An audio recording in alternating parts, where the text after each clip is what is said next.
దేవుని నుంచి తొలగిపోయేటంటే హృదయము కలిగి ఉన్నావు కాబట్టి అటువంటి హృదయము, చెడు చేసేటువంటి హృదయము, దేవునికి ఇష్టం లేనటువంటి పని చేసేటువంటి హృదయము నువ్వు కలిగి ఉంటున్నావు కాబట్టి ఆ హృదయాన్ని దుష్ట హృదయము అన్నాడు. అంతే కదా, అది మంచి హృదయం అండి. దేవుని నుంచి తొలగిపోతే ఆ ఆలోచన ఎందుకు నువ్వు దేవుని నుంచి, లేకపోతే దేవుని యొక్క విశ్వాసము నుంచి తొలగిపోతున్నావు? ఆ తొలగిపోయేటువంటి పరిస్థితి నీకు ఎందుకు వస్తుంది?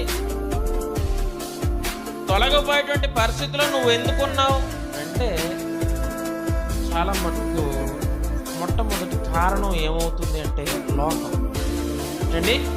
లోకం లోకమే దేనికి వచ్చింది? లోకమే ఎందుకు వచ్చింది ముందు అంటే నువ్వు లోకంలో ఉంటున్నావు కాబట్టి దాన్ని నువ్వు అలవాటు చేసుకుంటున్నావు. లోకంలో ఉన్నటువంటి ఆ యొక్క అలవాట్లను